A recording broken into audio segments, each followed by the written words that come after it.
This poor man had just finished work and was about to go home when he was suddenly hit from behind by someone driving a car. He got out of the car angrily and wanted to question the person who caused the accident. Unexpectedly, he saw the other person driving a Rolls-Royce. Inside the car was a young woman who exuded luxury and wealth. The man saw this and immediately changed his expression to a gentle one. He didn't even dare to ask the woman to explain. Unexpectedly, when the man turned around, he saw that the woman was bleeding. It was obvious that she had a miscarriage. Gong Ryong was an obstetrician, so he immediately carried the woman to the hospital. He then made a plan to perform emergency surgery on her until the girl took off her sunglasses, and only then did Gong Ryong realize that she was the daughter of the nation's top tycoon, and everything would be fine. Go Yin then entered the anesthesia phase, and the surgery was carried out to remove the child from her womb. Unexpectedly, a few days later, a group of men in black stormed into Gong Ryong's office, forcibly dragged him into a car. Inside was Go Yin's father, the chairman of the most powerful conglomerate in South Korea. The moment he saw Gong Ryong, the chairman yelled at him, accusing him of severing his family's bloodline and demanding that Gong Ryong take full responsibility. That night, under the chairman's orders, the subordinates dragged Gong Ryong to the seaside to throw him into the ocean. On the brink of life and death, Gong Ryong still held firmly to his beliefs as a doctor and stated plainly that, for the safety of the mother, he would make the same decision again if given the chance. In the end, the chairman spared Gong Ryong's life out of mercy, but as punishment, he was fired. From that moment on, no hospital was willing to hire Gong Ryong again. Then one day, Goen suddenly appeared and told him she would compensate him. She had seen everything, how the chairman scolded Gong Ryong, and realized that this might truly be a rare good man. However, Gong Ryong felt nothing but resentment toward Go-eun, because it was because of her that he had lost his entire career. Even the lowest jobs wouldn't take him. Unexpectedly, Go-eun suddenly grabbed Gong Ryong and kissed him passionately. After the kiss, she confessed that she really liked him. Gong Ryong was utterly shocked and, in his confusion, quickly rejected the rich heiress's confession. But not long after, one night while he was drunk at a small local eatery, Go-eun appeared again. This time, taking advantage of his drunken state, Gong Ryong threw himself into Go-eun's arms, and that night, the two had a passionate night together. Gong Ryong thought he wasn't worthy of her, yet for some reason, he no longer refused. From that moment, the poor man Gong Ryong suddenly became the future son-in-law of a wealthy family. Not long after, the conglomerate spent an enormous sum of 700 billion won to send Gong Ryong into space for an 8-day mission. His task was to research the mystery of sperm genetics in a space laboratory. That night, the spaceship carrying Gong Ryong entered its countdown for launch. As the command was given from Earth, the rocket launched into the night sky toward the vastness of space. However, just seconds after takeoff, it was struck by lightning. Gong Ryong, who had never experienced outer space before, was nearly in shock. Fortunately, the spacecraft was well designed and managed to pass through the storm safely, continuing its ascent. Once the ship entered Earth's orbit, Gong Ryong saw the blue planet from a unique perspective for the first time. Since it was his first time in space, he couldn't hold back from severe space sickness, even experiencing hallucinations. He saw a human corpse in a spacesuit walking outside. Gong Ryong couldn't stop vomiting, and soon after, he began experiencing airway obstruction, eventually losing consciousness. Commander Eve immediately began emergency treatment. The space environment was extremely unique. They had only 7 minutes to save Gong Ryong before he would die. Eve contacted the medical team on Earth for direct guidance. Following instructions, they had to use a method to remove the obstruction. Inside the zero-gravity spacecraft, Eve braced her foot against the elevator from behind and used all her strength to perform abdominal thrusts on Gong Ryong. Eventually, thanks to Eve's efforts, the foreign object in Gong Ryong's esophagus was successfully expelled. When he regained consciousness, the first person he saw was the beautiful Commander Eve, who had injured her toe during the rescue. Eve had her own story. She once had a romantic relationship with a colleague at the Earth Command Center, but their missions forced them to part temporarily. Once Gong Ryong's vital signs stabilized, he contacted the command center and knew that what he had seen earlier was not a hallucination. It wasn't a corpse, but a satellite made from an abandoned spacesuit. While Gong Ryong was alone, Eve came in and tucked a thermometer inside his suit, making him suddenly feel hot. When their break time arrived, they shut off communication with Earth. Gong Ryong kindly reminded Eve that her toe was still bleeding. As he attempted first aid, he discovered that the wound was severe. A simple band-aid wouldn't be enough. Eve needed surgery to stop the bleeding. Gong Ryong confidently opened the medical kit and pulled out a needle and thread. However, in the zero-gravity environment, it was difficult for him to maintain balance. Despite trying many times, he just couldn't thread the needle. Eve couldn't bear to watch any longer, so she quickly snatched the needle and thread from him. Drawing on her experience as a commander, Eve succeeded in threading it in a single attempt. She then assigned the remaining task, anesthetizing and stitching the wound, to Gong Ryong. However, the syringe for the anesthetic had mysteriously disappeared from from the first aid kit. Panicking, Gong Ryong searched everywhere for it, but Eve told him to proceed with the stitching anyway. To her, a bit of pain was nothing. When Gong Ryong hesitated, Eve even offered to do it herself. That finally pushed Gong Ryong to start stitching and bandaging the wound. The entire procedure went smoothly. After finishing the operation, Gong Ryong suddenly saw the missing syringe floating right in front of him. Startled, he carefully blew it away, not forgetting to secretly glance at Eve's reaction. Eve simply patted his shoulder and went downstairs. Gong Ryong then muttered to himself that Eve's toes were really beautiful. While Gong Ryong was in space, his girlfriend, Go-eun, was constantly worried about him. In fact, this mission into space was a secret assignment given by the chairman. If Gong Ryong failed to complete it, the chairman would force him to break up with Go-eun. According to the pre-arranged plan, after entering Earth's orbit, the spacecraft needed to dock with the International Space Station. After a series of procedures, the connection between the two sides was successfully completed. Before opening the hatch, Gong Ryong took out a package. This was a gift he had prepared for the scientists. Everything was ready, but unexpectedly, only after securing the flies properly, Eve opened the hatch. Gong Ryong clumsily floated out of the module. He still hadn't gotten used to the zero-gravity environment. He met several scientists aboard the space station, one of whom, named Kan-su, turned out to be Go-eun's ex-boyfriend. After the introduction, Gong Ryong unwrapped the gift he had brought, a selection of ice cream in various flavors. But in fact, the delicious, melt-in-your-mouth ice cream held a secret tied to Gong Ryong's mission in space. It turned out that the chairman's son was infertile, something that had long troubled the chairman. Some time ago, his daughter-in-law Min-jung had given him a report. According to scientific research, in a zero-gravity environment, deformed sperm can straighten and recover normally. In order to secure succession of the corporation, Min-jung proposed sending Gong Ryong into space to secretly fertilize her egg there. Upon receiving the chairman's orders, Gong Ryong's first reaction was to refuse. Sending human eggs into space was completely against protocol, but the chairman revealed that his son's sperm had already been sent into space earlier. Gong Ryong only needed to bring the egg. If the chairman succeeded in having a grandson, he would seriously consider Gong Ryong's relationship with his daughter. Even when the chairman got down on his knees and begged, Gong Ryong still firmly refused. Later, Gong Ryong met Min-jung to try and persuade her to give up the idea. However, Min-jung was even more determined than the chairman. In fact, she was Gong Ryong's colleague, a pediatrician who loved children. She earnestly pleaded with Gong Ryong to help fulfill her wish of becoming a mother. In the end, Gong Ryong was moved and agreed to carry out the secret mission. Min-jung's egg was hidden at the bottom of a vanilla ice cream container. Now in space, Gong Ryong distributed ice cream to everyone, each flavor carefully chosen based on their preferences. After handing them out, 2 sticks remained. Among them was the vanilla ice cream containing Min-jung's egg. By coincidence, Eve happened to pick up the vanilla one. Gong Ryong panicked, rushed after her, and asked her to return it. But Eve grew suspicious. According to protocol, everyone going into space was required to declare all personal items they brought along. Gong Ryong insisted that he had declared everything, but Eve wouldn't let it go. She knew he had only listed 5 ice creams in his inventory, and the vanilla one wasn't among them. Panicking, Gong Ryong started lying, saying he had just accidentally brought a small cup of ice cream and that it was no big deal, just a small oversight. However, suspected he had hidden something dangerous inside, and even placed the ice cream into the oven to melt it completely so she could clearly see what was inside. Gong Ryong, alarmed, immediately tried to take it out, but Eve pointed a gun at him from behind, forcing him to freeze. Taking the opportunity, Eve scooped a spoonful of the melted ice cream and placed it into a testing device. Fortunately, the results showed it was completely non-toxic, with a 100% safety rating. Relieved, Eve handed a spoonful back to Gong Ryong to eat. Trying to avoid suspicion, Gong Ryong reluctantly ate it, but just as he finished, Eve snatched the container from him, reminding him that in space, reducing waste volume was important. Without hesitation, she threw the cup into the trash bag. Watching this, Gong Ryong gasped in fury and quickly pulled the cup out of the trash, then frantically opened the bottom. To his shock, Min-jung's egg was gone. What Gong Ryong didn't know was that the real ice cream cup containing the eggs was now in the hands of Go-eun's ex-boyfriend, Kan-su. Not only did Kan-su get the egg, but he also obtained the sperm of the chairman's son. At this point, Go-eun finally realized her father had deceived her boyfriend. In truth, Gong Ryong was merely a delivery man tasked with bringing the eggs into space hidden in the ice cream. The embryo experiment had nothing to do with him. Clearly, the chairman didn't trust Gong Ryong's abilities and never actually considered marrying off his daughter to him. Desperate, Gong Ryong searched the entire space station for the eggs. At that moment, Go-eun called him and revealed everything. Upon knowing the truth, Gong Ryong immediately confronted Kan-su and demanded the eggs back. But with a mere gesture, Kan-su sent Gong Ryong tumbling like a puppet across the space station. Kan-su still wouldn't give up. He insulted Gong Ryong, calling him a poor nobody, unworthy of marrying a chaebol heiress. Kan-su advised him to stop deluding himself and give give up while he could, insisting that he and Go-won were the ones truly meant for each other. Kang-soo wasn't just a scientist specializing in fruit flies and infertility, he was also the heir to a global banking empire. But Gong Ryong wasn't someone who gave up easily. He had already made a deal with chairman to establish a reproductive clinic in space to help people with infertility conceive children. Driven by this noble mission, Gong Ryong entered his second day aboard the space station. Just then, an alarm blared through the station. Experimental mouse number 1, a female, was biting the other 2 mice. Ground control ordered Eve to euthanize mouse number 1, but she was too afraid, terrified of taking a life in the vacuum of space. Suddenly, mouse number 1 suffered a heart attack. The scientists were at a loss. Gong Ryong proposed performing open-heart surgery on the mouse, a procedure he had done over 100 times on newborns. With Eve's approval, Gong Ryong sprang into action, pressing on the tiny heart of the mouse as its breathing grew weaker. But Gong Ryong refused to give in. The dying mouse in front of him mirrored his own desperate situation. He saw himself in it, and that gave him a surge of resolve. Then he switched places with Eve, and they continued chest compressions together. Perhaps it was the power of belief, but eventually, thanks to their combined efforts, the mouse's heartbeat was restored. Seeing a tiny life saved, Eve was so overjoyed that she burst into tears. In her excitement, she hugged Gong Ryong tightly and praised him as the most wonderful doctor. She even specially allowed Gong Ryong to call her by her name. Gong Ryong's heart raced uncontrollably at Eve's admiring gaze and smile. Today, the expedition team and scientists were resting to him anymore. Sung-jun even secretly told a foreign astronaut about the lottery ticket. Kang-soo was completely unaware of winning the lottery. At this time, he had just finished observing the 7 embryos. After observation, he confirmed all 7 embryos were very healthy. Then they just needed to be frozen and brought back to Earth. Kang-soo contacted the chairman to report this good news. The chairman was delighted and asked Kang-soo to take pictures of the embryos. He wanted to see his grandchildren in the space station. Because she was betrayed by her boyfriend, Eve found half a bottle of alcohol hidden by Gong Ryong. She planned to get drunk until the liquid in the bottle turned into droplets. Eve could not drink comfortably at all. At this time, Kang-soo had just completed determining the gender of the 7 embryos, including both male and female. He proved that the chairman was about to have several grandsons and granddaughters. Kang-soo sent photos of the fertilized embryos to the chairman. Unexpectedly at that moment, Eve barged in. Kang-soo hurriedly placed the fertilized embryos into the incubator. Eve, a very serious and meticulous worker, noticed something unusual. She saw that the temperature and oxygen levels in the incubation chamber were not suitable for the living conditions required by fruit flies. Eve always believed that Kang-soo was researching fruit flies, but very quickly she saw images of fertilized eggs on the computer. Kang-soo hurriedly lied, saying those were images of cell division in fruit flies. However, Eve's biological knowledge allowed her to recognize the images as human embryos. Eve discovered that Kang-soo was using fruit fly research as a cover to conduct fertilized egg experiments, which violated space law. She continuously questioned Kang-soo and bluntly told him that his actions were strictly forbidden. With a serious expression, she demanded that he immediately open the incubation box. Having no choice, he was forced to comply. After several astronauts checked, they confirmed that inside the box were indeed human fertilized eggs. Eve questioned Kang-soo about how he brought human eggs into the space station and who owned them. To keep the secret, Kang-soo began to lie spontaneously, saying the eggs were experimental items donated by a bank. He avoided mentioning Gong Ryong's name, only saying the eggs were hidden under a glass bottle and secretly brought into space by him. Regarding the sperm, Kang-soo falsely claimed it was taken from a foreign astronaut named Santiago and stored in a frozen warehouse. Kang-soo believed this act directly and effectively solved the problem of human infertility. However, Eve, a principled person, insisted on eliminating these embryos. Kang-soo was completely at a loss to respond. Finally, Gong Ryong chased after Eve and tried to persuade her, arguing that the embryos that had already formed were life and whether to keep them alive or not should be their own decision. Eve believed that embryos nurtured in space under radiation and cosmic rays might develop unpredictably. She harshly threw the embryos into the disposal machine. Witnessing this, Gong Ryong felt extremely disappointed. He called Eve a murderer. There was a time when Gong Ryong thought space was like a mother's womb, but Eve's actions made him realize this place was not where life is born, but where death occurs. He even regretted his feelings for Eve and wanted to take back his confession from the day before. Eve, however, did not care about that. She contacted ground control to report that Kang-soo had conducted unauthorized human fertilization experiments and demanded his resignation. Ground control decided to keep Eve's position as commander, but removed Kang-soo from the expedition team and revoked his astronaut status. Besides reporting to Earth, Eve also forcibly confiscated Kang-soo's microscope. From now on, anyone who wanted to use the microscope had to get her permission, and the entire experiment process would be monitored and recorded. The chairman knew nothing about all this. He was still still celebrating and planning for his daughter to break up with Gong Ryong. He planned to wait until his grandson grew up and then hand over the corporation to him. Meanwhile, Kang-soo called to report the events happening in space. Although Gong Ryong still had some eggs stolen from Kang-soo, without the microscope, embryo experiments were impossible. Upon hearing this, the chairman instantly went from joy to sorrow, and he even fainted on the spot due to overwhelming emotions. Fortunately, the chairman had no serious issues. When he woke up, he instructed his daughter to contact Gong Ryong. Now his only hope was the eggs in Gong Ryong's possession. However, Go-eun refused to follow her father's wishes. Go-eun worried that Gong Ryong would also be arrested. Min-jung became even more disappointed and decided to give up. After watching the final video about the love story with her late husband, Min-jung thought the death, but Gong Ryong, persistent about life, did not give up. Currently, he still had 3 eggs in his hands. In 3 days, Gong Ryong would have to return to Earth, but the embryos needed 3 days to develop into embryos. Therefore, for Gong Ryong, tonight was his last chance. Since there was no microscope available, Gong Ryong planned to use a micropipette to achieve the effect of a microscope. The greatest difficulty was the zero-gravity state in space. Because he could not stand firmly, Gong Ryong struggled to fix the eggs in place and was even less able to accurately inject the sperm. In this emergency, Gong Ryong's friend on Earth inspired him, suggesting he just needed to find a few people to hold his arms and legs. Gong Ryong immediately came up with the idea to ask the remaining astronauts for help. Coincidentally, Sung-joon overheard the story about Mina finding a lottery ticket, so he discussed splitting the lottery ticket into 3 parts. One for Santiago, because he would return to Earth in 3 days, and only he could redeem it in time. Mina finally had no choice but to agree. Additionally, after discussion, the 3 of them, including Mina, accepted Gong Ryong's proposal as a trade. Gong Ryong would not reveal the secret about the lottery ticket to Kang-soo, and Mina would hold Gong Ryong to help him stay fixed. Santiago remained worried and asked Gong Ryong to explain the purpose. With time pressing, Gong Ryong had to tell the truth. Upon hearing that a human embryo experiment was about to be conducted, the astronauts began to hesitate, fearing that if discovered, they would lose their astronaut positions like Kang-soo. Gong Ryong reminded them about the 5 trillion won lottery ticket and urged them not to give up such a huge fortune. Among the astronauts, Santiago was the first to make a decision. In fact, he had a condition similar to the chairman's son. His sperm was unhealthy and he couldn't reproduce. Every day, he could only look at attractive women in magazines while collecting his sperm for experiments. It turned out that he deeply desired to have children. From the perspective of a parent wanting offspring, Santiago agreed with Gong Ryong's proposal. Soon after, Mina and Sung-joon also agreed to participate. At night, while Eve was asleep, Gong Ryong quietly left the resting room. After preparations, Santiago and Sung-joon held Gong Ryong's legs while Mina monitored outside. Thus, an experiment to create life was about to begin. Because his body was fixed, Gong Ryong successfully caught the sperm. Unfortunately, the micro-suction tube kept shaking during the process, causing the first egg to be pierced and die. Now Gong Ryong had only 2 eggs left. The second time, Gong Ryong maintained absolute concentration. He successfully attached the egg to the suction tube. Next, he needed to implant the sperm into the egg. Sadly, due to excessive force, the sperm accidentally slipped outside the egg. The second egg was ruined as well. Now, Gong Ryong had only 1 last egg remaining. This time, he had to inject the sperm precisely into the center of the egg to succeed. Unexpectedly, just as Gong Ryong was about to inject, Eve appeared. Some time ago, Gong Ryong had helped Eve choose mice for experiments. Now, Eve woke up in the middle of the night to find 2 mice mating. Excited, she intended to share this good news with Gong Ryong. Because Gong Ryong was not found in the resting chamber, Eve shifted her search to the astronauts' lounge. Mina, responsible for cooling down the area, hurriedly handled the situation while reminding those inside. When Santiago and Sung-joon heard the noise, they immediately hid Gong Ryong along with the sperm and eggs. When Eve entered, the 2 tensely pretended not to see Gong Ryong. Unexpectedly, Eve suspected them of secretly drinking alcohol and wanted to inspect the lounge. Seeing Eve about to open the spacesuit where Gong Ryong was hiding, Sung-joon quickly stopped her. He admitted they had been drinking and apologized. Fortunately, Eve did not continue to disturb them. Such a crisis was thus averted. After Eve left, Gong Ryong resumed the experiment. Finally, he placed the eggs at the tips of 2 pipettes so that they would drop exactly in the center of the culture dish. Everyone held their breath. Gong Ryong was extremely focused. His absolute calm under great pressure finally succeeded in perfectly injecting the sperm into the egg. The moment the task was completed, Gong Ryong seemed to have shed a heavy burden. Next, he only needed to wait for the embryos to develop from the fertilized eggs. While waiting, Gong Ryong went to talk with Eve. As they spoke, their eyes accidentally met. Eve couldn't help but recall the time before going to space when the ground control center asked her to take care of Gong Ryong. Eve immediately refused, thinking Gong Ryong knew nothing about space. But now, Eve smiled. Through a camera, Domao witnessed the intimate scene between Eve and Gong Ryong while observing the test mice. Thinking about their closeness, Domao Dong-ah anxiously looked at the cigarette in his hand. At that moment, Techy approached, and Dong-ah immediately kissed her. A few days ago, Techy came to Eve's house to help turn off TV. Seeing Dong-ah there, Techy immediately said in a suggestive tone that it was very hot and even deliberately took off her jacket. Dong-ah immediately understood and became intimate with her right at his girlfriend's house. At that moment, Techy kissed Dong-ah again with a passionate expression. Unexpectedly, Dong-ah said he was just confused with Techy because he was about to quit his job. Although they had helped Gong Ryong, the astronauts later felt the action was inappropriate. To uphold their honor as astronauts, they discussed and decided to return the lottery ticket to Kang-soo. That night, Eve received a call from Mission Control. From ground observations, the space station was drifting toward a large amount of space debris. Although the probability of collision was only 1 in 10,000, ground control still notified Eve to prepare a response. After receiving the call, Eve quickly adjusted the orbit and successfully avoided the debris. At night, Gong Ryong secretly left the resting chamber. While Eve was asleep, he prayed for the embryo's successful development. After praying, Gong Ryong noticed Eve's toes were completely without bandages. Worried, he held her foot and scolded her for not taking care of herself. Eve seemed to be sleeping very deeply, so Gong Ryong had to change the bandages himself. Watching Eve sleep peacefully before him, Gong Ryong's memories unconsciously returned. 1 year ago, he had heard Eve mock him at the center. Eve thought Gong Ryong didn't understand how to live in space and insisted she would become his caretaker. After hearing this, Gong Ryong had promised Eve he would never cause her trouble. But now, looking at Eve before him, Gong Ryong suddenly realized her words were not wrong. He only caused trouble and truly brought too many difficulties to her. Eve still had not woken up, so Gong Ryong took this opportunity to confess his feelings. When he returns to Earth, he wants to go out with Eve to eat, walk, and watch movies like a normal couple on Earth. After confessing this, Gong Ryong began to observe the culture dish and saw that the embryo was developing healthily. Excited, Gong Ryong called Min Jung to share the good news. The embryo only needed to stay in the incubator for 2 more days, after which he would do his best to bring it back to Earth. Yesterday, taken to the hospital. Before Gong Ryong's call, Min Jung was still unconscious, but now she had regained consciousness. The chairman could not contain his joy and began to see Gong Ryong as the hero who saved his family. Unfortunately, Kang-soo overheard Gong Ryong's call. Kang-soo, who always looked down on Gong Ryong, was astonished to see him accomplish what he could not. Kang-soo even tried to open the culture box, but couldn't enter the correct password. Gong Ryong paid no attention to Kang-soo and went to have breakfast with everyone. Unexpectedly, during this time, Eve joked about the sweet words Gong Ryong had said to her last night. Eve had actually not slept at all. She remembered all his cares and kind words. At that moment, Kang-soo angrily rushed over, grabbed Gong Ryong tightly and questioned him. Unable to understand how Gong Ryong could inject sperm into the egg without a microscope. To stop Kang-soo from revealing the embryo, the astronauts immediately restrained him. While they were in chaos, once again a fragment floated in space. This time, it precisely collided with the adjusted orbit. Ground control quickly issued an alarm and restored Kang-soo's astronaut status. They ordered all personnel on the orbital station to urgently evacuate to the escape pod immediately. As commander, Eve calmly gave decisive orders to the astronauts. They needed to transfer fruit flies and essential test animals like lab mice into the cargo ship. Eve also reminded Gong Ryong to bring his personal belongings. Gong Ryong hurried back to the incubation tank to try to retrieve the embryos inside. Unexpectedly, due to the emergency, the incubation tank automatically locked. Gong Ryong grabbed a tool. At that moment, Kang-soo approached and told Gong Ryong to give up because the fertilized eggs had not developed into embryos. Gong Ryong worriedly asked Kang-soo if there was any place to plug in power on the escape pod, since fertilized eggs needed electricity in the incubator to develop into embryos. For Gong Ryong, it was absolutely impossible to return empty-handed. Seeing Gong Ryong's anxious expression, Kang-soo tried to negotiate conditions. Kang-soo promised to find a power source on the escape pod, but demanded Gong Ryong hand over the fertilized eggs to him. Gong Ryong agreed, but requested Kang-soo never let Eve know about this. After reaching the agreement, Kang-soo leisurely went to pack his belongings, while Gong Ryong kept struggling to unlock the tank. After a while, Eve led the astronauts into the rescue ship. At this time, space debris was colliding with increasing density. The situation was urgent, but Eve noticed Gong Ryong had not boarded the ship yet. Mission Control on the ground ordered the waiting status ended and immediately switched to launch mode. They demanded the astronauts urgently return to Earth. However, Gong Ryong was trapped alone in the main section of the spacecraft. Due to the collisions, communication between the main section and the rescue ship was cut off. Gong Ryong repeatedly knocked on the compartment door, but no one could hear him. Kang-soo volunteered to go rescue Gong Ryong, but ground control sent a message warning that the spacecraft's cabin had developed a crack. They were absolutely forbidden to open the cabin door, or else all the oxygen inside would be lost. In this emergency situation, Eve decided to go rescue Gong Ryong alone. She even planned to perform perform a dangerous spacewalk. No matter what, she couldn't leave Gong Ryong alone in space. However, people on Earth strongly opposed her, especially Doma, who urged Eve to stay calm and think carefully. The situation became increasingly urgent. Techy promised to send a rescue ship to save Gong Ryong and ordered all astronauts in the escape ship to immediately depart and return. Seeing the astronauts still hesitant, Techy remotely activated the emergency program. The main cabin and the escape pod were separated, and at the same time, she forcibly closed the cabin door. Although anxious, Eve was powerless. Currently, inside the main cabin, Gong Ryong was trying to save himself. He tried to establish contact with the escape pod, but unfortunately, he could not connect. Instead, he received signals from the Earth radio channel. Gong Ryong saw with his own eyes the escape pod continuously drifting away from him, flying toward Earth. He was nearly desperate immediately. Unexpectedly, at that moment, he saw Eve wearing a spacesuit, opening the escape pod door and heading toward him with a spacewalk. Just before the escape pod door closed, Eve hurried to rescue Gong Ryong. Eve requested the door to be reopened and promised to bring Gong Ryong back safely. Ground control finally agreed to Eve's request. Under Earth's command, Eve slowly climbed onto the spacecraft. Thanks to her spacewalking experience, Eve's initial climbing went quite smoothly until the space debris appeared again. Large fragments were hurtling toward the spacecraft at high density. Between life and death, Eve hurried to find shelter inside the spaceship as debris wildly rushed toward her. While dodging, Gong Ryong's words echoed in her mind. He wanted to date and love Eve like normal people once they returned to Earth, experiencing everything together. After a while, the last pieces of debris finally passed, and Eve was relatively safe. She immediately continued crawling along the ship until she reached the front of the main compartment. At the door, Gong Ryong and Eve looked directly into each other's eyes. Eve smiled, but Gong Ryong felt worried, his heart filled only with concern for her. After Eve entered the main compartment, Gong Ryong immediately flew over to hug her tightly, tears falling as he repeatedly apologized. It was all his fault. If he had arrived at the rescue ship in time, Eve wouldn't have had to risk herself to save him. Eve just smiled and reminded Gong Ryong to remember his confession of love, that when they returned to Earth, they would enjoy countless beautiful moments together. Gong Ryong's eyes filled with affection as he looked at Eve. It turned out Eve already knew his silly confession. In a moment, Eve took off her mask, revealing her long hair, and Gong Ryong passionately kissed her in space. She could no longer hide her feelings for him. While they waited for confirmation from Earth to avoid being monitored by mission control, Gong Ryong typed a message on his phone and showed it to Eve. On Earth, seeing Eve and Gong Ryong's closeness, Doma felt annoyed inside. Seeing Doma worry for Eve, Techy felt jealous, her words tinged with sadness. Meanwhile, in space, Eve and Gong Ryong awaited the confirmation check. Unexpectedly, the evacuation spaceship exploded due to an oxygen leak, and because of the sudden blast, the escape system was completely disabled. Eve and Gong Ryong's hope of returning to Earth was shattered as the two were trapped in the main compartment, nearly helpless. Eve contacted Mission Control on Earth, which planned to dispatch a rescue ship to fly overhead and asked Eve to confirm the space station's power reserves. Eve discovered that the solar panels had been burned, meaning they couldn't generate electricity from them, and had to rely solely on emergency power, which she estimated could last at most 2 days. Earth ordered switching to emergency mode to conserve energy, and Eve complied, planning to shut down all power-consuming systems to save energy while waiting for rescue. Meanwhile, news broke on Earth about the astronauts urgently evacuating via the rescue ship. Gowon, unaware of the bad news, ordered the family airline to personally fetch Gong Ryong. The chairman grew even more delighted, guessing the embryos had developed well, and instructed his daughter to bring home her future husband and grandchildren. Just as Gowon eagerly prepared to depart, a news report appeared showing Mission Control answering reporters' questions. As deputy director, Techy did not avoid the truth and revealed that Gong Ryong and Eve were stranded in space, while the other astronauts, including Kang Soo, had landed safely in foreign waters. Techy promised on camera that Mission Control would cooperate with international space agencies to prepare the fastest possible rescue ship. Upon knowing Gong Ryong was trapped, Gowon immediately contacted Kang Soo. After landing in the sea, Kang Soo and the others were taken to a domestic hospital. Gowon angrily scolded Kang Soo for abandoning Gong Ryong and demanded that he return to space to bring people back. Doma was worried about Eve and wanted to pilot the spaceship himself into space to rescue her. For Eve, he was always ready to face death. Seeing the man she liked worrying about another woman, Techy fiercely opposed and struck Doma hard in the face. If Doma went, he would almost certainly die, but he was not afraid. He even planned to withdraw his resignation and threatened that no one, including Techy, could stop him from saving Eve. Meanwhile, in space, Gong Ryong saw the fertilized egg develop into a healthy embryo. Next, he only needed to bring it back to Earth and implant it into a mother's womb. Gong Ryong secretly hid the embryo in an experimental container. Eve followed the plan to cut the power and activate the emergency electricity. Because of necessity, she also turned off the dehumidifier, which meant the temperature in the space station would drop sharply. Soon, with many devices turned off, the space station grew almost pitch dark, and the temperature suddenly fell to minus 20 degrees Celsius. After being trapped for 30 hours, the emergency power supply was about to run out. To sustain life, Eve decided to immediately cut off communication with Earth and recharge her spacesuit, keeping only the oxygen generator active. During her last contact with Earth, Eve expressed that she would not give up hope and begged Earth not to abandon them. With her farewell to Earth, the official communication was cut off. Mission control fell silent. Techy had promised Eve that rescue would launch in at least 30 hours, but due to technical issues, Earth was still unprepared. The staff at Mission Control felt worried, knowing that even if rescue launched after 30 hours, Eve and Gong Ryong would die from oxygen depletion in space. Techy still dared not risk letting Dong-Ah replace the humanoid model to go into space. She did not want him to sacrifice his life. In space, Eve found 2 cold-proof tents and crawled inside with Gong Ryong to keep warm. Despite that, the temperature continued dropping to extreme levels. Gong Ryong's limbs became numb and stiff. Seeing this, Eve gave him a bottle of alcohol. Gong Ryong took a few sips, which only eased their discomfort slightly. Eve wanted to watch a movie to make time pass faster. Unfortunately, Gong Ryong's phone accidentally turned off. In this desperate situation, Eve gave Gong Ryong hope. If they could return safely to Earth, she wanted to go to the cinema with him. Gong Ryong responded with a smile. He wanted to reveal the secret that he had experimented with fertilization, but after much thought, he couldn't bring himself to say it. Because of the cold, Eve's legs started cramping. Worried, Gong Ryong crawled out of his tent to massage her. Without the shelter of the tent, Eve feared Gong Ryong would get cold, so he crawled into Eve's tent. The two of them stayed together to keep warm. Suddenly, Eve said that taking off their clothes would make them warmer. By then, they had stopped paying attention to anything else. After a few sips of alcohol, they took off all their clothes. In the cramped tent, they held each other to keep warm. Gong Ryong no longer hesitated and spoke honestly about his real purpose for going to space. He also revealed the secret that the fertilized egg had developed into an embryo. However, in this life or death moment, Eve no longer blamed him, but worried about the embryo's survival. Since the embryo had formed, it was a life. If they couldn't return to Earth, 3 lives would be lost in space. Yet at the same time, Eve encouraged Gong Ryong not to give up. Even if she and he were to die tragically, Earth would surely send a spaceship to bring the embryo back for implantation. For them, this was hope. Hearing this, Gong Ryong kissed Eve. To be able to hold each other in despair with Eve, even if they died, Gong Ryong felt fulfilled. After saying this, Gong Ryong and Eve clung to each other. Gong Ryong and Eve had been trapped in the space station for 40 hours. Dong-Ah carried his luggage, intending to stay overnight at the command center. The emergency command center was discussing the rescue plan, as the remaining power and oxygen on the space station were low. If they did not send a rescue ship today, Gong Ryong's and Eve's lives would be seriously at risk. At that moment, Dong-Ah appeared in the meeting room holding a humanoid model. Initially, the command center planned to use the humanoid model to replace a real person in the space rescue mission, but Dong-Ah believed the model was still incomplete and could not control the spaceship. Techy strongly opposed this. No matter what, she would not let Dong-Ah take such a risk. Meanwhile, in the space station, the embryo had divided into cells. The chairman of the conglomerate was very happy. Now all they needed was for Gong Ryong to return to Earth to preserve the chairman's bloodline and would do everything to keep the future son-in-law alive. Gong Ryong's friend overheard the chairman's conversation and frowned slightly. Previously, Gong Ryong had promised his friend that even if he married Go-eun, he would continue working as an obstetrician. He cared nothing for the tycoon's wealth. At that time, the friend asked Gong Ryong if he was happy, but Gong Ryong remained silent. Now, Gong Ryong and Eve had only 10 hours left to survive. Feeling worried, Go-eun angrily demanded an explanation from Techy, insisting that in an emergency, guests should be evacuated first. Techy said the rescue plan would be carried out quickly, but Go-eun refused to give up. She demanded that Techy provide a specific departure time for the rescue spaceship. Seeing that Techy could not give a definite answer, Go-eun declared she wanted to bring Gong Ryong's 3 mothers along. They planned to stay at the command center to witness the rescue spaceship take off. When Gong Ryong was safely back on Earth, the 3 mothers were extremely worried upon hearing he was trapped. Go-eun was not seriously injured. The 3 mothers felt guilty, fearing Gong Ryong would blame them upon his return, and worried Go-eun would be angry. But Go-eun did not blame anyone. Instead, she invited the 3 mothers to the command center, hoping they could all cheer for Gong Ryong together. At that time, the secretary brought news that the rescue spaceship was preparing to depart. Just moments before, Dong-Ah had persistently argued, and with the urgency of the situation, Techy finally agreed to let Dong-Ah replace the humanoid model to pilot the rescue spaceship. However, since all the space station's systems were damaged, even if Dong-Ah successfully piloted the ship into space, it would be difficult for him to complete docking with the space station alone. With everyone's combined efforts, Dong-Ah believed they could install 2 robotic arms on the rescue spaceship. The purpose was to capture and connect with the space station. These robotic arms were currently located at a company somewhere in Spain. To borrow the robotic arms, a substantial amount of USD had to be paid. To arrange this, Techy contacted astronaut Santiago, who was born in Spain. Santiago agreed to help lend the robotic arms, and the payment would of course be covered by Kang-soo. As the heir to a global bank, Kang-soo seemed to be the only shining hope at this moment. He promised to purchase the robotic arms, and for him, the cost was truly insignificant. Kang-soo also told Santiago not to bother negotiating over the price. After resolving the issue of the robotic arms, the rescue ship was about to depart. Before departure, Techy repeatedly reminded Dong-ah to control his emotions and insisted that everyone must follow the regulations, or else the risk of death would increase significantly. Dong-ah agreed, fully understanding that Techy's worries were personal. He regretted having betrayed Techy. With no other choice, Techy gave her watch to Dong-ah and personally fastened it on him. She could no longer hold on to someone whose mind was elsewhere. She only hoped Dong-ah could return safely to Earth. Dong-ah was about to board the rescue ship, accompanied by Santiago. 4 astronauts, including Kang-soo, together went to the command center. Driven by guilt, they hoped to see Gong-ryong return to Earth. Unexpectedly, after only a few steps, they staggered and fell to the ground, still unable to adapt to Earth's gravity after just returning. The 4 were then carried into wheelchairs. Only Kang-soo's eyes were fixed on Go-eun. Meanwhile, Dong-ah was already seated in the spaceship. As the countdown sounded, the spaceship began to lift off. However, as the altitude steadily increased, the spaceship started to shake violently, causing one of the robotic arms to fall off due to the vibrations. Worse news came as the space station sent out a warning signal that the life support system inside had been forced to shut down. In other words, even Gong-ryong now had absolutely no oxygen left to breathe. Dong-ah continued to pilot the rescue ship upward. Finally, the spaceship approached the space station's orbit. Thanks to his experience as an astronaut, Dong-ah skillfully and precisely controlled the robotic arm to grasp the space station. The danger was that relying on only one robotic arm wasn't enough force. A slight mistake could send the rescue ship tumbling out of orbit. Dong-ah quickly connected the docking device. Fortunately, after a few tense minutes, the probe device perfectly linked to the space station. Then, Dong-ah opened the hatch and entered the station. By this time, the temperature inside had dropped to freezing. Dong-ah searched around and finally found Gong-ryong trapped inside. Hearing Dong-ah calling him, Gong-ryong slowly opened his eyes. Luckily, he was still alive. Dong-ah continued searching and found women's underwear floating inside the station. Following that direction, he found Eve, but when he opened the cold-resistant sleeping bag, the sight shocked him. Inside, Eve and Gong-ryong were completely naked, holding each other tightly. The urgent call from the command center echoed in Dong-ah's ears, pulling him back to focus. He quickly called Eve's name, and luckily, she gradually regained consciousness, still breathing faintly. Dong-ah swiftly lifted both her and the sleeping bag onto the rescue ship and helped them put on survival suits. Eve was almost fully awake and very surprised to see Dong-ah in front of her. Gong-ryong had also regained consciousness and had already spoken with his mother at the command center, and Go-eun's anxiety finally eased. At this moment, she couldn't wait to see Gong-ryong on Earth. Watching Go-eun confess her love to another man, Kang-soo quietly signed beside them. Once everything was ready under ground control's command, Dong-ah led Eve and Gong-ryong back to Earth. However, the 3 of them were still not completely out of danger because their spacesuits were not custom-made and struggled to withstand the shocks during re-entry. Additionally, the spacecraft's control system malfunctioned, causing extremely high temperatures. Due to friction, all 3 endured intense vibrations and pain like being burned by fire. In this critical situation, Dong-ah deployed the parachute, allowing the spacecraft to land on the sea. At the same time, the signal disappeared and communication was interrupted. Watching the spacecraft vanish from the radar, the command center fell into silence. Everyone imagined the worst outcomes. Fortunately, the spacecraft successfully avoided burning and resurfaced from the water. The 3 were lucky to return safely. Communication was quickly restored. The command center received the successful rescue report from Dong-ah. In moments, the command center erupted in ecstatic joy. Even Kang-soo breathed a sigh of relief. Inside the rescue ship, all 3 were moved to tears with happiness. After arriving on Earth, the media continuously asked many questions. Dong-ah did not avoid his feelings. He openly admitted his romantic relationship with Eve. He frankly said that he went to space not only to save Gong-ryong, but to save the woman he loved most on Earth. Reporters then asked about Gong-ryong and Go-eun's marriage plans, questioning when they intended to marry. Moreover, the media was very curious about how Gong-ryong and Eve survived in the freezing environment of the space station. In fact, at that time, Eve had found a few oxygen tanks brought along in the space station, each capable of sustaining them for 10 minutes. Using those scarce oxygen tanks, the 2 naked people held each other inside the tent. On the brink of life and death, Gong-ryong promised Eve many things. If they could safely return to Earth, he would kiss her every 15 15 minutes. They would eat hot cup noodles together and grow old side by side. However, facing the reporters, the two could not reveal everything that had happened, yet it was clear to almost everyone what Eve and Gong Ryong had truly done inside the space station. Realizing her boyfriend might have betrayed her, Go-eun smoked alone with a heavy heart. Kang-soo quietly approached and took the cigarette from her hand. Noticing the burn mark on her arm, he kept speaking words of concern for the woman he cared about, while also reminding her that some of her suspicions might be true. Since Gong Ryong and Eve had just returned to Earth, they needed to be hospitalized to help their bodies adjust to gravity. Techy asked Eve about the situation, wanting to know why Gong Ryong was trapped in the main cabin. Eve chose to help Gong Ryong keep the secret and didn't mention anything about herself and Gong Ryong. But Doma's gaze was unusual. He clearly realized his girlfriend was lying. When Gong Ryong was hospitalized and it was inconvenient to undress, Doma volunteered to help him to the bathroom. Gong Ryong sensed Doma's bad intentions. Indeed, in an instant, Doma changed his tone and demanded that from now on, Gong Ryong should no longer be close to Eve. Doma reminded Gong Ryong that Go-eun was his woman and Eve was his woman. Gong Ryong did not argue. After Doma left, Gong Ryong struggled to take off his sock. At this time, the chairman came to visit Gong Ryong. Taking advantage of the opportunity, Gong Ryong pretended to vomit and slipped the sock into the chairman's hand, hinting that this was what he needed. The chairman understood immediately. As expected, he pulled out a frozen box from inside the sock, and inside the box was the embryo developed from the sperm. Go-eun came to the hospital room, happily informing Gong Ryong that the embryo was very healthy. Overjoyed, Go-eun repeatedly kissed Gong Ryong, though he resisted somewhat. Taking advantage of the moment, Go-eun asked about the worries in his heart. She wanted to know if he and Eve had done inappropriate things in space. Gong Ryong did not answer directly, but advised Go-eun not to waste her time on him. There was a time when he tried to convince himself that gradually he would come to like her, but when she announced their engagement, he realized his heart never belonged to her. Gong Ryong apologized to Go-eun for his deception and betrayal. Go-eun immediately looked saddened and felt utterly pitiful. After leaving Gong Ryong's room, Go-eun hid alone in the stairwell and cried. Kang-soo saw this but did not approach. He only felt regretful and sad for her. Unexpectedly, after crying, Go-eun regained her composure and went to see Gong Ryong. She declared she would never believe his lies and was sure that he loved her. She thought what he said was just angry words to retaliate because her father did not trust him. Later, Go-eun contacted Gong Ryong's three mothers, trying to build a good relationship. She hoped to visit Gong Ryong with them and even asked the three mothers to call her the future daughter-in-law at the hospital to teach Gong Ryong a lesson. Kang-soo forced himself to continue high-intensity rehabilitation exercises despite his body not being fully recovered. Without waiting for complete healing, he hurriedly and chaotically went searching for Gong Ryong to cause trouble. Suddenly, he ripped off his oxygen mask and struck Gong Ryong hard, wishing that Gong Ryong would die from lack of oxygen. Witnessing this scene, Eve did not intervene in the fight but only showed a worried expression. After Kang-soo was pulled away, Eve felt helpless, unsure how to resolve this complicated relationship. Just a moment later, Dong-ah ran into the hospital room, knelt before Eve, and slapped Gong Ryong several times. He confessed that he had an affair with Techy, but declared that he only loved Eve and hoped that one day she could forgive him. Eve did not blame him, nor did she have any reason to do so. Gong Ryong witnessed this entire scene from his hospital bed. Coincidentally, it was Dong-ah's birthday, and the astronauts organized a celebration for him. Taking advantage of the distraction, Dong-ah dismantled the body model, insisting that he would personally go to space to perform the rescue. After taking apart the model, Dong-ah felt guilty, crying while silently hoping that Eve would wait for him a little longer. He vowed that no matter how afraid he was, he would never let his girlfriend die. Seeing this touching image, Eve's eyes welled with tears, but Gong Ryong felt uncomfortable inside. Minjung also expressed her gratitude to Gong Ryong, saying that thanks to him, she was finally able to become a mother, and millions of infertile couples on Earth would now have hope. Gong Ryong sadly replied that he was not that great. After all, he was just a speck of dust in the vast universe. Minjung encouraged Gong Ryong to trust in the vast universe, saying that he would surely find someone who loves him and hold hands with her until they grow old together. Eve was intently looking at painting in her hands. This was the gift Gong Ryong had secretly left on her plate for her today. Each cute drawing inside was hand-painted by Gong Ryong himself. On it, Gong Ryong asked Eve if she wanted to go watch a movie and take a walk to enjoy delicious food together. Eve smiled gently. In her mind, scenes of dating with Gong Ryong appeared. In spring, they would watch a touching film at the theater. In autumn, they would walk through a forest full of fallen leaves and take beautiful photos. When winter came, they would reserve a table at a restaurant to enjoy hot delicacies. Finally, they wanted to get haircuts together. All of these were wishes Gong Ryong longed to fulfill with Eve on Earth. After looking through all the paintings, Eve went to Gong Ryong's hospital room. Since she had seen Dong-ah's sincere feelings for her. Gong Ryong was feeling down at this time. Unexpectedly, Eve suggested they go to the convenience store together. At night, the two of them sat in wheelchairs and went to a busy intersection, then crossed the crosswalk to the convenience store on the other side. Outside the store, Eve and Gong Ryong ordered a hot bowl of noodles, freely enjoying a feeling that was impossible in space. Gong Ryong felt extremely satisfied. Suddenly, Eve proposed that Gong Ryong forget what had happened in space, that their kisses and affection were like a beautiful dream. Now back on Earth, Eve had to face her boyfriend Donga, a man willing to sacrifice his life to save her. As for Gong Ryong, he could no longer avoid his relationship with Go-eun. He needed to become Go-eun's fiancé. They could not betray and hurt the people who loved them just because of the short days spent in space. Gong Ryong could not accept this. He believed her words were just a way to avoid facing her true feelings. Eve saw the determined look in Gong Ryong's eyes. After being discharged from the hospital, the first plan Eve wanted to carry out was to end things with Gong Ryong. But when she returned home and saw the image of herself and Gong Ryong returning from space on a magazine cover, she felt her heart stir once again. Gong Ryong was also unsettled. When his mother found out that Gong Ryong and Eve were naked together in space, she warned him never to betray Go-eun. No matter how urgent the situation, Gong Ryong must never remove underwear in front of another woman besides Go-eun. Gong Ryong's heart was in turmoil. He kept recalling Eve's firm words. That night, facing Eve's decisiveness, Gong Ryong's eyes were full of sorrow. He guessed that Eve wanted to succeed, and so pushed away the man who embarrassed her. She wanted to hide the shameful things that happened in space. Eve lied, saying what happened with Gong Ryong was just an embarrassing one-night stand. Gong Ryong believed she was telling the truth. A few days later, the astronauts returned to the hospital for checkups. Gong Ryong also returned to the hospital to continue working as a doctor. Eve deliberately chose Gong Ryong's doctor friend to examine her. Knowing that Eve was intentionally avoiding him, Gong Ryong felt sad once again. Meanwhile, Go-eun was crying alone. In the previous days, Gong Ryong had spoken coldly to her, hoping she would not waste time on him. Now Go-eun was heartbroken, but vowed to win back Gong Ryong's heart. Kong-soo was at home, constantly recalling the first time he met Go-eun a few years ago to pray for his deceased older brother. Go-eun followed her father to a temple. The chairman demanded that Go-eun kneel more than 1,000 times so that her brother could rest in peace. However, during the ritual, he left early and allowed Kong-soo to enter the main hall to perform the rites on his behalf. Kang-soo, undeterred by hardship, knelt thousands of times, but halfway through, Go-eun stubbornly played her late brother's favorite song inside the hall, challenging the Buddha himself. Kong-soo thought this act was inappropriate and frankly said that the Buddha must be angry. Go-eun insisted that the Buddha was smiling. In other words, only a heart with mountains can see mountains. Go-eun boldly said the Buddha was only angry with Kong-soo. Stubborn yet smart and beautiful. That was Kong-soo's first impression of Go-eun. After the ritual ended, Kong-soo sat beside Go-eun and openly confessed his feelings for her. Go-eun asked Kong-soo why he often went to space. Was it to flaunt his family's wealth? Kong-soo didn't answer directly, but instead pointed to the stars in the night sky and shared knowledge about the constellations. Then he teased her to comfort her sorrow over losing her brother. For the first time, Go-eun smiled at Kong-soo. Seeing this, Kong-soo confessed his feelings once again, yearning to be by her side. Because of this yearning, Kong-soo still clung tightly to Go-eun now. Kong-soo went to the restaurant where Go-eun was eating to continue pursuing her. Go-eun wanted to know if Gong Ryong and Eve had done anything inappropriate on the space station. Kong-soo didn't answer. He wanted Go-eun to ask Gong Ryong, the person involved. At the same time, his tone was firm, showing he didn't care about Gong Ryong and Eve's relationship. He only cared about Go-eun. A few weeks later, Eve was set to return to space for a mission. This time, Doma hoped Eve would refuse the mission. He hoped that Eve would go with him to the United States to rest for 1 or 2 years. He did not expect that Eve would not only refuse, but also frankly say she had no intention of continuing to be his girlfriend. Although Doma risked his life to save her from space, she could not forgive his betrayal. She wished that they could break up peacefully and remain ordinary colleagues. Doma was angry and humiliated. He questioned Eve about her relationship with Gong Ryo. Doma even suspected that Eve proposed the breakup because she had fallen in love with another man. Eve did not explain. Now she was determined to cut ties with Doma because he betrayed her. At the ground command center, Deputy Director Techy was watching images of Eve hugging Gong Ryong in the space station. Subordinates all suspected that Gong Ryong and Eve definitely had a dubious relationship. Otherwise, with Eve's personality, she would not have acted like that, even in a life or death situation. To verify, Techy contacted Gong Ryong. Eve also instructed Gong Ryong and herself to write a separate report detailing their experiences during the last 3 days on the space station. She required the report to be detailed and truthful, down to every minute that passed. Eve reminded Gong Ryong absolutely not to write about them kissing. Still angry with Eve, Gong Ryong lied that he did not remember what she said. Back home, Gong Gong Ryong sat before his computer and began to write, but his mind only pictured intimate moments with Eve in space. As a result, he could not write a single word. Eve called. Worried Gong Ryong might write something inappropriate, she planned to prepare a proper statement for him in advance. Gong Ryong felt confused inside. He decided to start writing randomly. Eve called a second time and carefully cross-checked details with him. Gong Ryong was still angry at her and told her not to worry about him. A few days later, Eve kept contacting Gong Ryong, wanting to know the progress of the report writing. Gong Ryong found every excuse to hang up. Looking at the experimental box containing mice brought back from space, Eve's eyes lit up with joy. The stitches on the mice's bodies were still Gong Ryong's masterpiece. In front of colleagues, Eve continuously praised the doctor's sewing technique, but what she truly longed for was the person who made those stitches. Not long after, the astronauts and people from the command center came to Gong Ryong's restaurant to celebrate. Gong Ryong thanked everyone, saying that thanks to them, he could return to Earth safely. However, during the event, Doma got drunk. In front of everyone, Doma asked Gong Ryong if he liked Eve. According to Doma, Eve used to be the official space commander, but now Gong Ryong had caused her to be pointed at by others. Doma said he had spent 10 years conquering Eve's heart, but Gong Ryong, clearly engaged to the only daughter of a tycoon, still wanted to confuse Eve and ruin her future. Gong Ryong did not hesitate to admit his feelings for Eve. In his eyes, Eve treasured every life in the universe, but was willing to risk her own life to save him. He could not help but love such a woman. Hearing this, Doma punched Gong Ryong. Gong Ryong did not fight back. He thought he deserved it. At the same time, Gong Ryong told everyone that he only liked Eve unilaterally and lied that Eve did not like him at all. After the party, Eve came downstairs to Gong Ryong's place and asked him to go with her to the space agency to write the report. Gong Ryong opened the door and invited her into his house to write. Eve hesitated but eventually left. A while later, after Gong Ryong finished showering, he found Eve had entered his house on her own. Eve angrily confronted Gong Ryong, asking if he truly did not remember their intimate moments together in space. Unable to hold back any longer, Gong Ryong said he didn't understand why she hesitated with him like that. He kept questioning Eve relentlessly. Eve finally admitted the truth. From the moment Gong Ryong stitched her toe back in space, she couldn't stop the feelings growing inside her. She repeatedly said she hated him. Gong Ryong just smiled, knowing Eve had never truly forgotten him. In the next moment, Eve rushed forward and kissed Gong Ryong, unable to hide her true feelings any longer. However, unexpectedly, their tender words seemed to be overheard by Go-eun outside the door. Go-eun came to Gong Ryong's house and saw Eve inside with her boyfriend. Afterwards, Go-eun invited Eve to talk at a bar. At the bar, Go-eun ordered a bottle of alcohol to challenge Eve to a drinking contest. The winner would get Gong Ryong. Eve accepted the challenge. Eve drank each glass poured by Go-eun. After 2 bottles, Eve apologized to Go-eun, saying she had tried hard to control her heart, but ultimately realized she couldn't. Go-eun smiled gently, saying Gong Ryong was just an obstetrician without much money who needed her and her family's wealth. Go-eun believed Gong Ryong was only experimenting with Eve for a short time and would soon get bored and return to her. Go-eun wanted to watch Gong Ryong rise step by step, but Eve disagreed and even wanted to finish all the 4 alcohol in front of Go-eun. At that moment, Gong Ryong called Eve jealous. Go-eun didn't expect that Gong Ryong would contact her right after. This time, Go-eun won. Late at night, the 2 drunken women returned home together, planning to spend the night there. Faced with the situation, Gong Ryong could only helplessly cover the 2 women with a blanket. The next day, Gong Ryong and Eve submitted their reports. Since they had prepared their statements in advance, the contents they wrote were almost identical, which dispelled Techy's suspicions. However, after Gong Ryong left, Techy warned Eve to stay away from him, fearing that Eve's future as an astronaut might be ruined. Unexpectedly, the 2 had secretly planned to love each other. A few days later, Eve would return to space once again. This time, Doma also wanted to go along, officially to repair the damaged space station, but in reality, to be close to Eve and win back her heart. Later, Eve, Doma, and Techy began inspecting the spaceship. Taking the opportunity, Eve asked Doma who he liked more, her or Techy. Techy, curious, asked the same question. Doma hesitated and could not answer. At night, when Gong Ryong finished work and returned home, he found Eve at his restaurant. That morning, the 3 mothers had discussed Gong Ryong and Eve embracing each other naked, worrying whether Eve was deliberately seducing Gong Ryong. So they contacted Gong Ryong to take Eve home for a meal, hoping to use the opportunity to interrogate her. Gong Ryong clearly understood the mothers' intentions and told them not to interfere in his affairs, but the mothers wouldn't stop. They contacted Eve through Gong Ryong's friend. At the dinner table, the mothers tried to find reasons to send Gong Ryong away, saying he was just an immature boy attracted to novelty who might lose his judgment in a moment of impulse. They advised Eve not to care about a man like that. Eve politely smiled, seeming to agree with their words, but behind their backs, she secretly dated him at the bus station without letting the mothers know. Starting the next day, Eve and Gong Ryong officially dated in secret, hiding it from everyone. First, the two went to the bathhouse to enjoy a hot bath. Then they went to a bakery together and admired the warm fresh pastries inside. Kang-soo, however, could not accept this. The previous day, some astronauts had stolen Kang-soo's lottery ticket to redeem the prize. Unexpectedly, Kang-soo discovered them and took back ticket. The two astronauts did not hesitate to kneel and apologize to Kang-soo. After some explanation, they inadvertently blamed Gong-ryong. From then on, Kang-soo grew increasingly annoyed with Gong-ryong. Kang-soo believed Gong-ryong had made a habit out of taking his things. The next day, by coincidence, Kang-soo's father called to inform him that the Go-in Corporation had switched their cooperating bank to another institution. He demanded Kang-soo immediately resolve the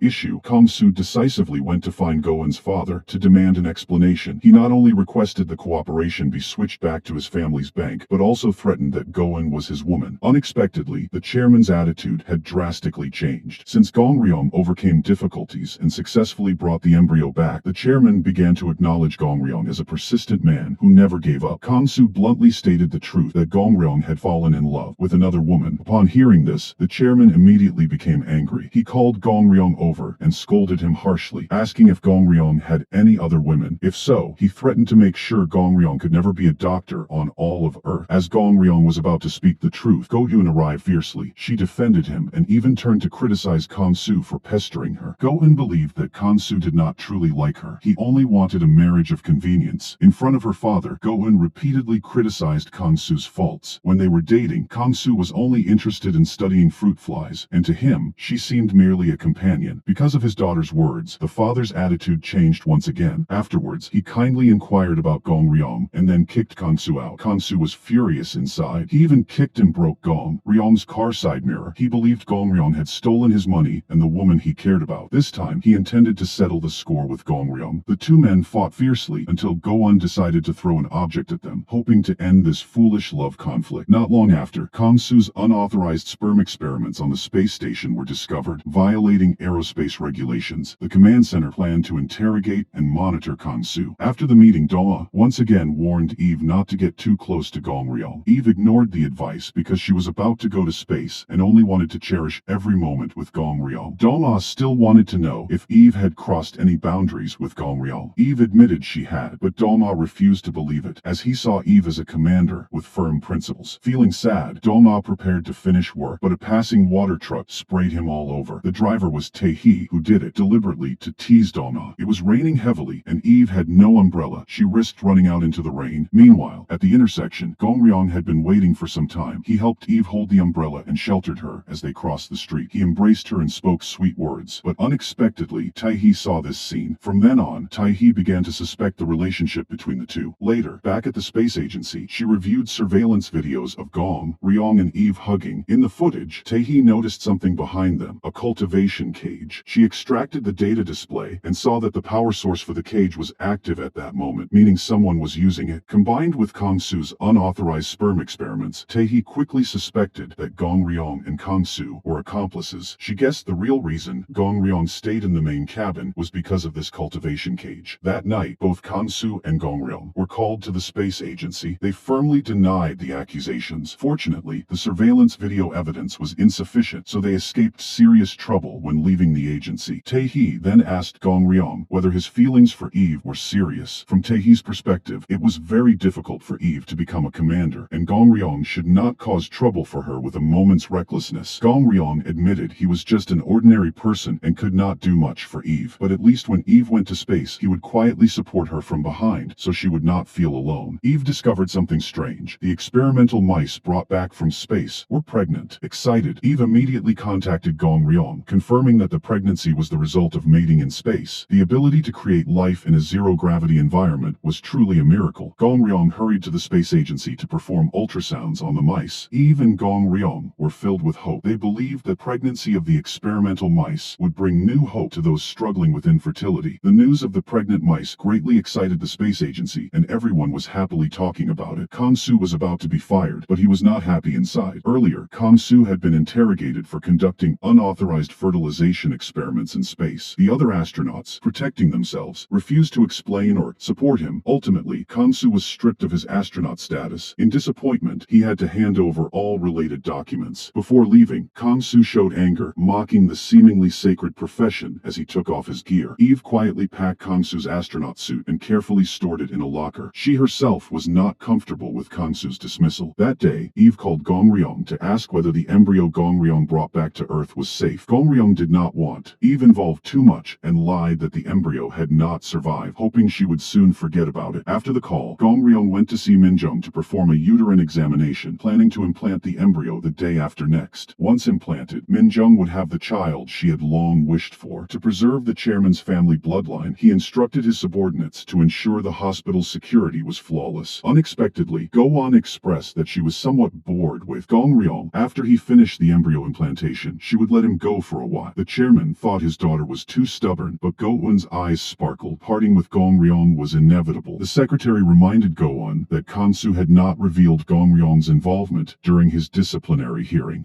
However, Go-won did not want to thank Kangsu. She only felt disgusted with him. That night, just after finishing her shower, she heard someone trying to open the door. Upon closer look, Go-won realized it was Kangsu, so drunk he could barely stand. Kangsu wanted to see Go-won, but without his room card, he kept knocking on the door. Go-won helped him search for the card. Suddenly, Go-won discovered a photo of herself that Kangsu kept in his wallet. When she tried to tear the photo up, Kang-su, like a child needing to use the bathroom, insisted on going. Having no other choice, Go-won had to lead Kangsu to her room. In his drunken state, Kangsu revealed his true feelings. Because he lost the child with Go-won, he truly wanted to protect the embryo. Gong Ryong was nurturing. The person bearing the wound of losing a child was also Gong Ryong's mother. Earlier, Eve had come to their house for dinner. During the meal, the first mother heard that Eve was an orphan, abandoned by her birth mother on Christmas night many years ago. Interestingly, on that same Christmas night, the first mother herself had cruelly abandoned her own child in a taxi. To confirm Eve's identity, the first mother went to the space agency to ask about the abandonment years ago. After some hesitation, Eve chose to lie about the details and firmly claimed she was not the first mother's daughter. The first mother left disappointed. Later, Eve took the cup the first mother had drunk from to conduct a probe DNA test and was shocked to find out she was indeed the first mother's biological daughter. Eve bitterly laughed, then completely destroyed the test report. At that moment, a colleague informed her that pregnant experimental mouse was in critical condition. Eve resolutely rushed to save the mouse, feeling that the dying mouse was like her mother, who had struggled and fought to survive in the past. Eve did not blame Mother because she longed to live. It was just that Eve never expected fate to connect her with Gong Ryong in this way. That night, Gong Ryong came to see Eve, bringing a marriage registration form. Since Eve was about to return to space, Gong Ryong hoped this form would help her feel secure in the lonely space and that he could help her have a family. Eve accepted the marriage registration form Gong Ryong gave her, but did not mention the relationship between herself and the first mother. Returning home, Eve enjoyed the food the first mother had sent her. This was the first time in her life Eve had tasted a dish made by her own mother's hands. The next day, Eve returned the food container to the first mother, hoping she could still eat the delicious dishes she made in the future. The first mother did not know that the person in front of her was her biological daughter. She thought her actions the day before had reminded Eve of Mother. Therefore, she promised to keep making food for Eve. Eve decided to keep the secret, reminding the first mother to forget the events of that Christmas night many years ago. Though in truth, Eve had never given up searching for her mother all those years. Now that she had finally found her, she could not bring herself to tell her the truth. Afterwards, Eve went to the hospital to find Gong Ryong. In a few days, she would leave for space and wanted to cherish every moment with him. Gong Ryong had prepared a gift for Eve's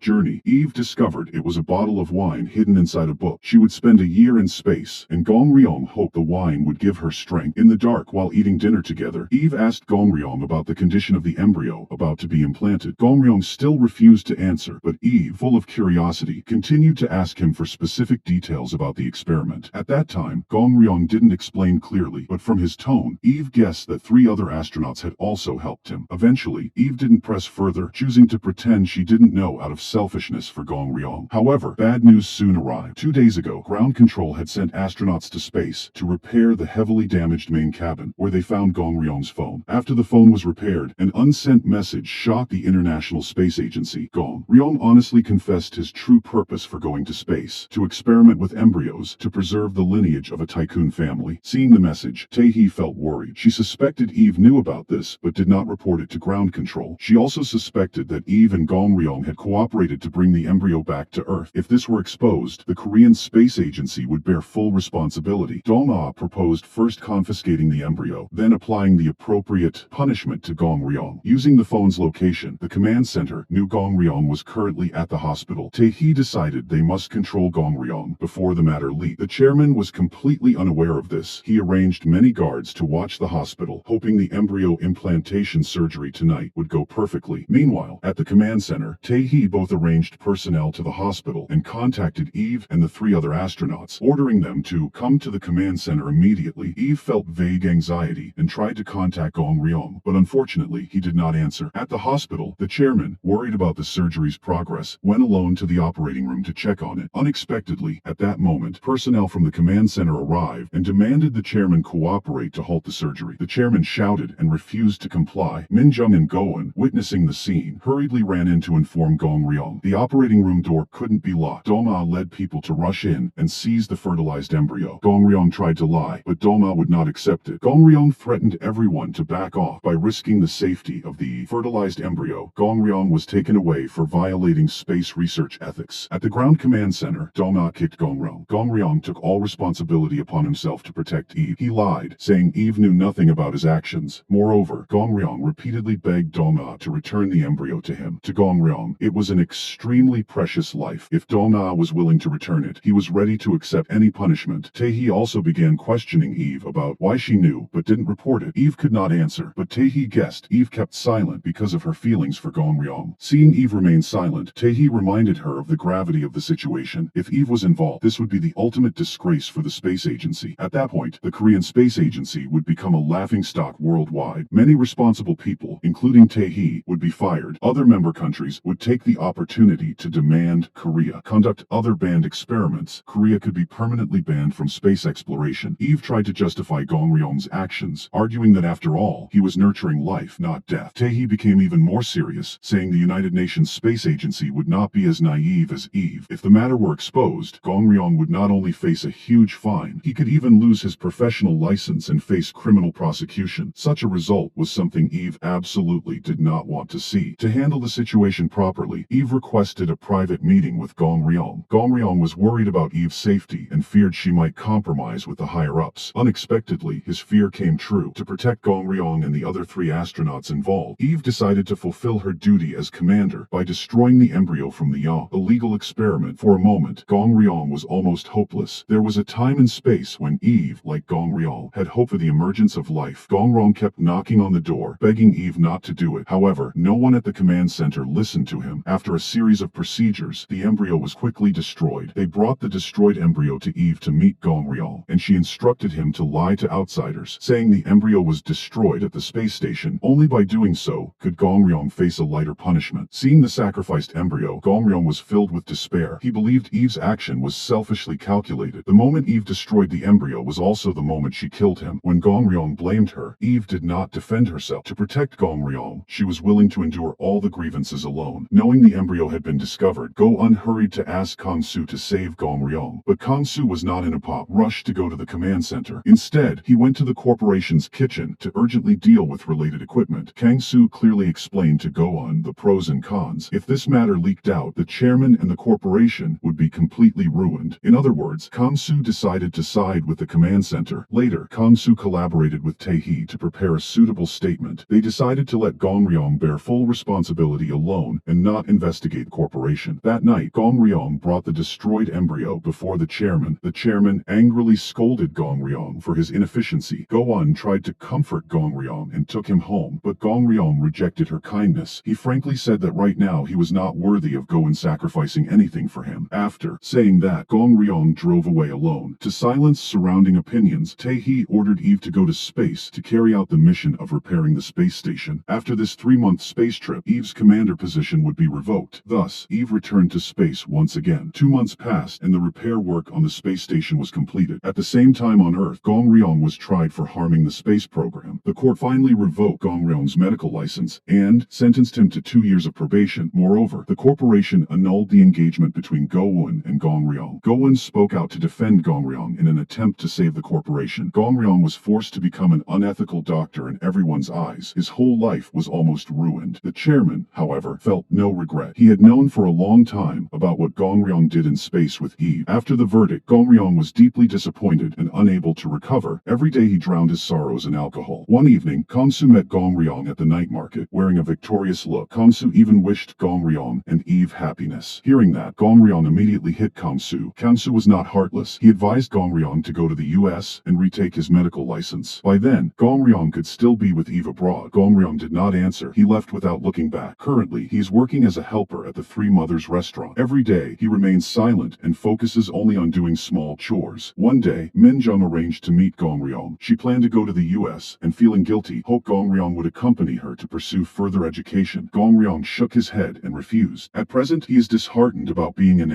obstetrician. He feels scared of delivering babies. Meanwhile, in space, Eve discovered that she was pregnant. She immediately sent an ultrasound image of the baby to Gong Ryong's friend, asking him to check if the child was healthy. After viewing it, he told Eve that the baby was 12 weeks old and developing normally. Eve then asked whether the fetus would be affected when she passed through the atmosphere, returning to Earth. He frankly said that although the fetus is protected by the womb, it cannot withstand the pressure of the atmosphere. The baby might die from lack of oxygen. Two fellow astronauts overheard Eve talking on the phone. When they knew she was pregnant, they promised not to tell anyone. They also worried about Eve and the baby inside her. Eve told them that the baby's father was Gong Ryong and spoke about how they had been intimate in space. But now she did not know how to tell Gong Ryong. She feared Gong Ryong would hate the child because he hated her. At that point, Eve cried, uncertain about the future. She felt anxious and worried for the child in her womb. After thinking it over, Eve called Gong Ryong, but he stubbornly refused to answer. He was busy at the mother's restaurant and had completely closed off his heart. Meanwhile, Eve was about to return to Earth from space. Before returning to Earth, Eve underwent another ultrasound and discovered that the fetal heartbeat was too fast. Meanwhile, on Earth, Gong Ryong's friend directly confronted him, asking if he had been intimate with Eve, wanting to know who the child in Eve's womb truly belonged to. Gong Ryong was too distracted to answer. At that moment, Eve called Gong Ryong's friend, which made Gong Ryong anxious. In reality, Gong Ryong could never forget Eve. Eve then sent the latest ultrasound image to Gong Ryong's friend, mentioning the rapid fetal heartbeat. Seeing the image and hearing the symbolic heartbeat of life, Gong Ryong's eyes brightened. He explained that an accelerated fetal heartbeat was normal. Hearing that it was his child, Gong Ryong prepared to go to space to meet Eve. As Gong Ryong made this decision, Eve informed the ground control center about her pregnancy. Although shocked, ground control was informed by Eve, who planned to stay in space to give birth. The control center discussed solutions, agreeing that the urgent task was to find an obstetrician who could adapt to the zero-gravity environment and was willing to take the risk. After much consideration, Gong Ryong was the only suitable candidate. Thus, he was called again to the control center. Meanwhile, on the space station, Eve was experiencing abdominal pain, and if not treated quickly, the fetus's life would be in danger. Time was critical. With no other option, the control center urgently requested Gong Ryong to head to the space station. Soon, Gong Ryong traveled to space for the second time aboard a spacecraft. Upon arrival, he immediately performed surgery on Eve. Seeing the person she'd always longed for, Eve was so happy she cried. After the surgery, Eve's condition returned to normal, and she and Gong Ryong began a sweet life together in space. Eve named the baby in her womb Baal, meaning star. She hoped Baal would be born safely and witness the vibrant universe firsthand. A few days later, Eve urged Gong Ryong to return to Earth. She clearly understood that Gong Ryong had come to space this time without any training, and if he didn't return quickly, serious consequences could arise. Unexpectedly, Gong Ryong advised Eve to return with him. Of course, the price for Eve returning to Earth would be the sacrifice of the unborn child's life. Gong Ryong knew very well that if Eve needed a cesarean section or encountered any complications during birth, the result would be death. He had no choice but to sacrifice the unborn child to protect Eve's life. Eve didn't want to give up the child. She cried, begging Gong Ryong to return alone. But Gong Ryong became even more determined. If Eve didn't go, he absolutely wouldn't leave either. To protect Gong Ryong, Eve agreed to return to Earth. However, when the spacecraft separated from the space station, Eve's anxiety for the baby caused her blood pressure to rise and her heartbeat to accelerate dangerously. Seeing Eve's life was at risk, ground control ordered the spacecraft to return to the space station, so both Eve and Gong Ryong would remain in space. Gradually, there was only 1 week left until Eve's due date. To prepare for Eve's delivery, Gong Ryong led several astronauts through continuous exercises. The fetus remained quite healthy. Finally, Gong Ryong personally took part in delivering Eve's baby. With each cry, the baby was born safely. Looking at the tiny, precious life before them, Eve and Gong Ryong felt indescribable happiness. Gong Ryong held Eve's hand gently and congratulated her. From that moment, they became parents. However, sadness soon followed. Eve discovered she had fractured her pelvis from overexertion. Ground control had warned early on that a broken pelvis could damage her blood vessels and, if severe, could lead to her death. Looking at the tiny life she had just brought into the world, Eve tearfully thought she might soon have to leave. It turned out that the line between life and death was very thin. Gong Ryong was completely unaware of Eve's condition. He stayed by her side without leaving. A year later, the Space Fertility Clinic led by Kang Soo was established, using the microgravity environment to offer hope to infertile couples on Earth. At the press conference, besides presenting the clinic's benefits, Kang Soo openly confessed his feelings to Go-won, expressing his desire to have children with her and build a future together. In space, Bale turned 1 year old. For over a year, Gong-yeon stayed at the space station to be with Bale, and vowed not to leave until he found a way to bring Bale safely back to Earth, despite the severe consequences he would face upon return. Tragically, after Bale's birth, Eve's life in the universe ultimately vanished. Fortunately, Bale remained healthy and adorable, gazing every day at the vast space alongside his father. One day, Gong-yeon scattered Eve's ashes into space toward the stars, believing the universe was the path between life and death, where life never ceases amidst the rise and fall of the stars. Bale grew up on Earth and later brought his own children to meet their aging grandfather. Gong-yeon's life was nearing its end, but the cosmic cycle and the lives of all beings continued endlessly. The film ends here. Thank you for your interest and for watching. Goodbye, and see you again.